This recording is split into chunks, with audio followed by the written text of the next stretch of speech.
Let's give this a whirl, right? 1, 2, 1, 2. All right, here we go.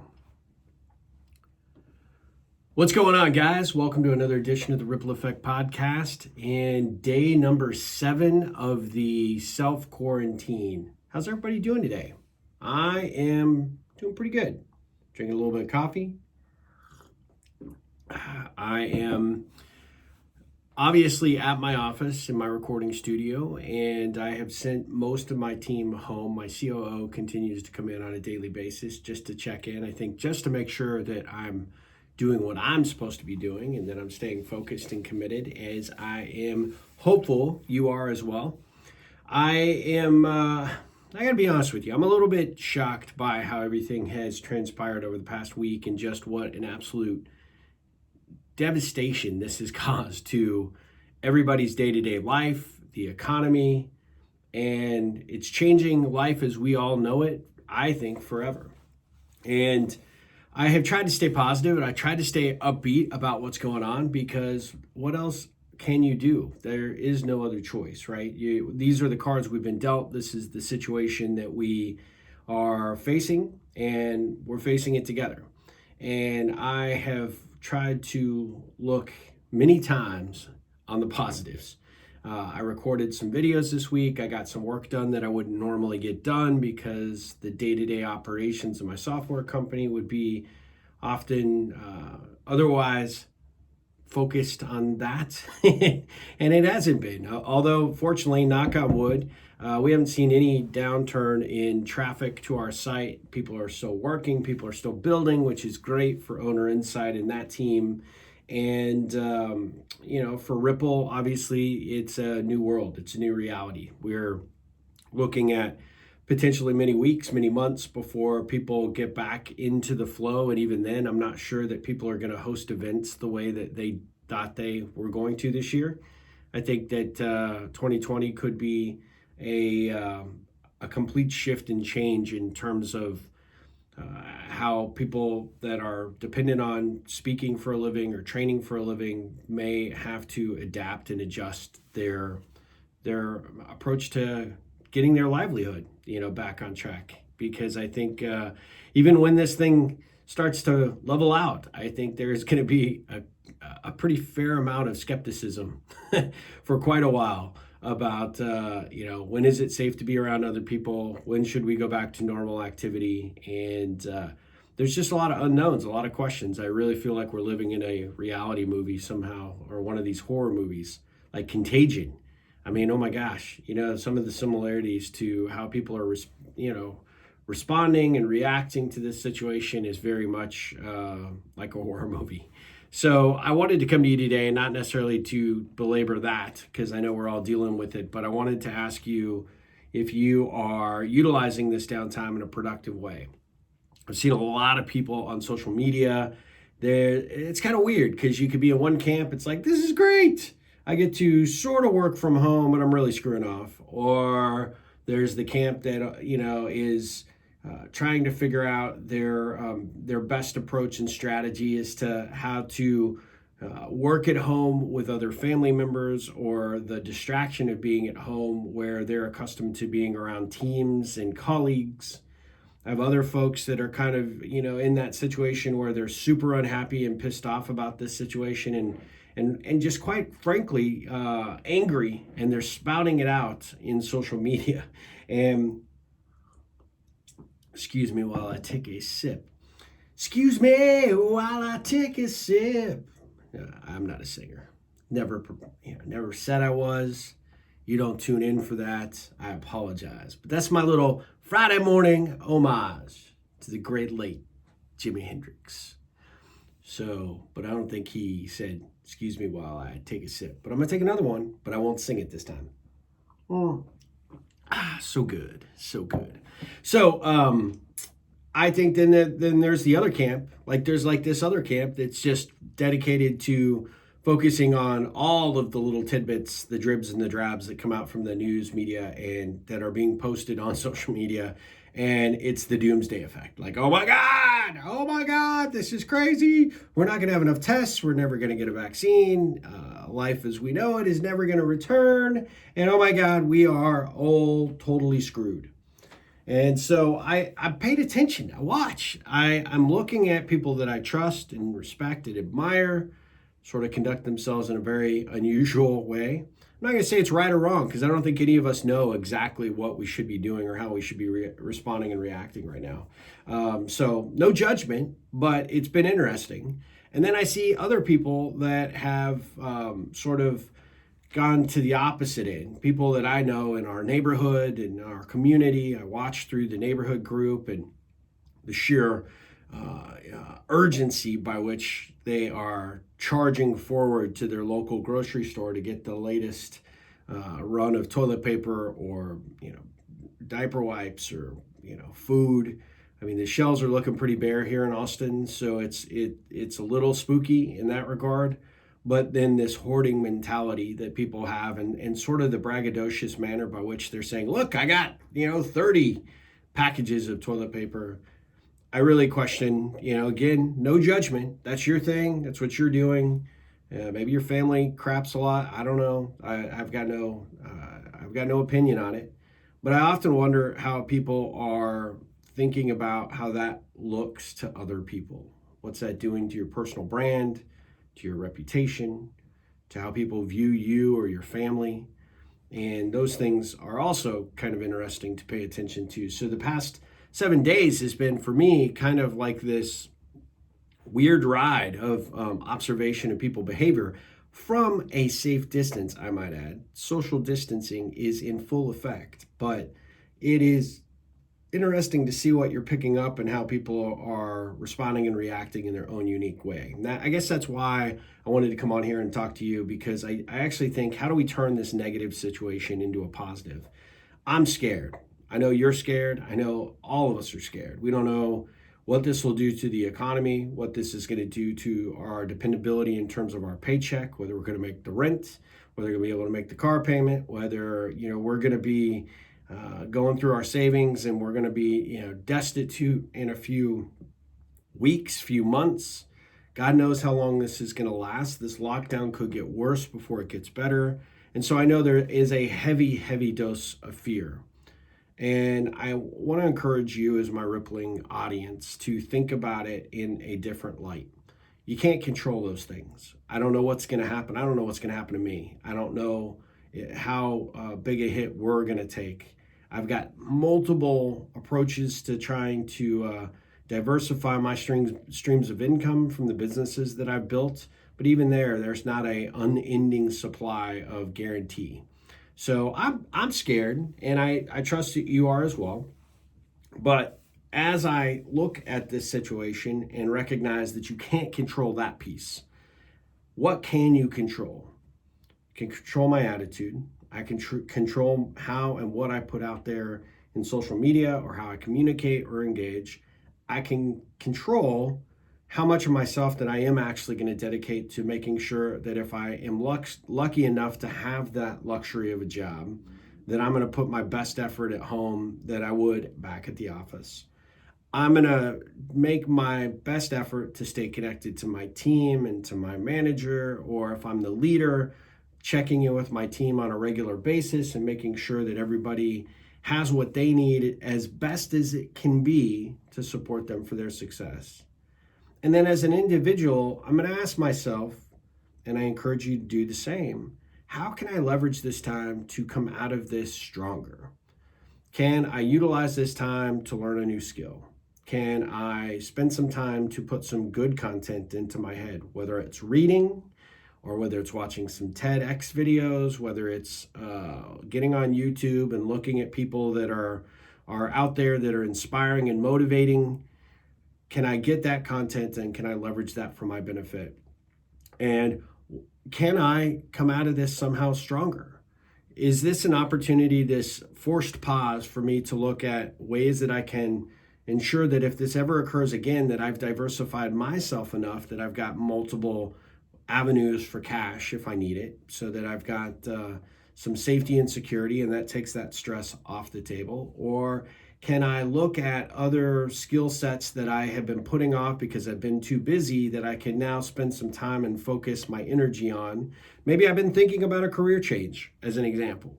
Maybe I've been considering doing something completely different from what I do day to day. Well, now's the time that you've got to be able to put that time and energy and research into understanding what that next role might look like. What kind of position would excite you? What kind of research can you do relative to that? The beautiful thing about being trapped at home, so to speak, in 2020 is that this occurred 30 years ago, hell, even 20 years ago. The resources available at our fingertips would not have been anywhere close to what they are today. We would have had to, if we wanted to do research on a new job or learn a new skill, dependent on the libraries. Well, they're closed. So today, in our pockets, in our phones, on our laptops, on our tablets, we have the vast resources of the internet. Now, stay away from the dark side of the internet. Stay away from all the bad side of negativity and all that crap. And don't get sucked into scrolling for hours, because that will not help you learn something new or do the research that you need to do. But at the end of the day, all of that information, all of the particulars are waiting for us to find it out there and use these tools to our benefit. YouTube, our research, libraries. I mentioned on a video the other day, or actually on a podcast I did with my friend Asha Prasad for my other show, Conversations with Asha and Steve. Look for it. But I said, ultimately, Apple, as an example, has great resources through iTunes University. You can take classes from Harvard and Stanford. They're all virtual. And there's just this vast array of opportunity for us if we take the time to leverage the internet as the tool that it can be. It also can be a tremendous time suck and a tremendous time waster. So I encourage you to really think about that as well. And I'm not saying don't surf the web, don't, check out in Twitter or Instagram or whatever. Feel free to do so. But you're going to have plenty of time to do that. But when you're doing something to make an effort towards improving yourself, learning a new skill, exploring a new area of interest, finding a new hobby, spend the time to dedicate it just to that. So that's one strategy I highly recommend. The other strategy is, do you already have a skill and ability that you can do at home? Maybe it's putting all your comic books in order. Did that last weekend. Maybe it's taking inventory of all your CDs or DVDs, if you have either any longer. Maybe those cassette tapes. The millennials want them, man. If you've got them and are willing to sell them, oh my gosh, they are sucking those things up like nobody's business. Maybe it's some stuff around the house that you know that you could probably part with, and maybe it's time to put it on eBay or sell it through Facebook Marketplace or one of these other things that's out there. I don't know. Use it to get organized. Watch an organizing program. Figure out how you can make your office at home more functional, your home a little more organized. That sock drawer is not going to organize itself. But here's the thing. I guess the great point that I want to make is you have to find something to do to occupy your time. And occupy your time to make yourself better in some way. Because if you don't do that, then you may look back a couple of weeks from now, God willing, or a couple of months from now and be like, I totally pissed that time away and I missed a gigantic opportunity to do something significant. Personally, for me, I'm getting organized at home, I'm getting organized at the office, but I'm actually using this time to find a bit more of my voice, to do more videos, to do maybe some more recordings, and then actually do some trainings and some different outreaches to my customers in ways that we are always wanting to do, but we always find the excuse that we don't have the time to do it. Well, my friends, the time is now. When it's time to relax, one beer stands. I don't know why I'm singing today, but that had absolutely zero tie-in to this message. when it's time to invest some time towards your next great thing. If you've got the time, which you do, you've got the time. I don't know. I can't sing. But my point being is we all got the time. And we're all really, really, really needing to invest that time in a way that is productive and keeps us busy and keeps us mentally challenged and keeps us sharp and keeps us focused on something. And the last thing I'm going to share with you, because I think it's also important, is dedicate some time every day. Again, reach out to the people that you work with, check in with them, see how they're doing, not to get down in the dumps with everybody and be able to, oh my God, the world is, the sky's falling, the world's going to end, that kind of thing. Don't do that. Be the positive thing that somebody hears from on a daily basis, whether it's a video chat, whether it's a phone call. Don't just text them, don't just email them, don't just Slack them. Legitimately make the effort to connect and engage. That's what my Ripplers do. You know this, right? You guys know what to do, but take time every day to reach out. And then look at all the contacts that you have, whether it be family, friends, business connections. Who are some of those older folks in your network, your greater personal and professional network, that may just need you to reach out to them and just say, hey, look, I'm thinking about you. I want to make sure you're doing okay. And if you're in the same town and you have the ability or the resources to help them in some way, go get groceries, run to the pharmacy to get a prescription, whatever it is, make that offer. Talk about just an amazing opportunity to create a ripple in that relationship. Whether they take advantage of it or not, the fact that you are not immediate family, although you should be doing it with your family, definitely do it with your family, but you're somebody outside of their general family circle, reaching out, checking in with them, staying in contact with them. People are feeling isolated, people are feeling alone, and they're feeling alone in the middle of the house with their families. You just making a call could be that bright spot of their day. So another way for you to turn this negative into a positive and find an avenue to benefit yourself. Because when you do that, you're also going to be rippling, not just for them, but for yourself. And it'll feel good and it'll be amazing. Every single day, I picked a handful of people to check in with and reach out to. And the conversations we were having are pretty amazing. I was a little concerned they would all revolve around the coronavirus, but they have not. We have decided to kick Rona to the curb and not acknowledge her one stinking bit and just focus on the good stuff, the rippling, the connecting. And so I encourage you to do the same. So there you go, my friends. A few things that the Ripple Man suggests you try during this very unique time, this forced pause in our lives, in some instances, our careers. Find a way to improve yourself. Make that a goal for every single day. Use this time to work out, meditate. Those are great skills to also learn, but then go learn a new skill set. Learn a new hobby. Organize your day around doing something that has meaning for you personally. And if you are fortunate to work from home, do the work. Make sure that you don't give your boss any opportunity to say, look, I don't think you produced when we were all doing our best in our part from our homes, but you weren't. You don't want to do that. That'd be bad. Bad rippling. Don't do that. And make sure that you're learning something.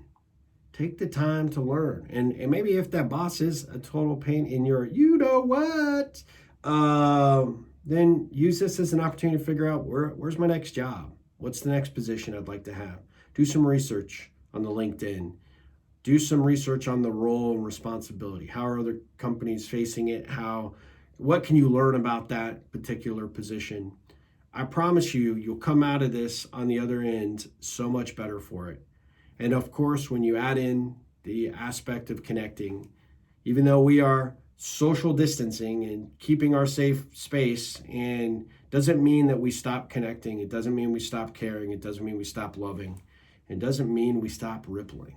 So my friends, take that advice and let me know what you think, because I really want to hear from you. If there is something that you would like me to cover in these next few episodes that would get you through the upcoming little bit, the Rona, as she stays in our house, eats our chips, and is that family member that doesn't seem to leave.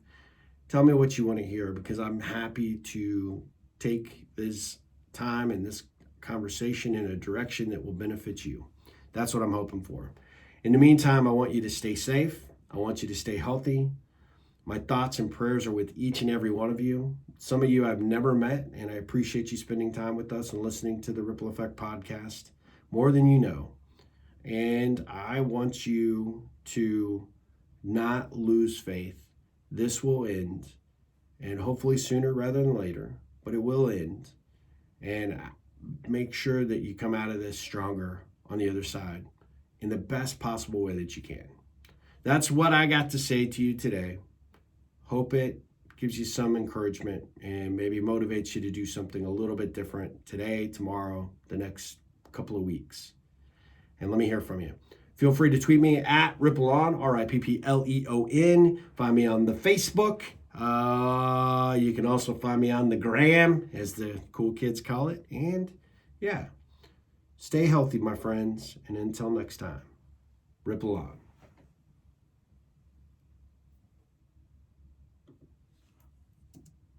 There you go. Hope it was good. I don't know. We'll see.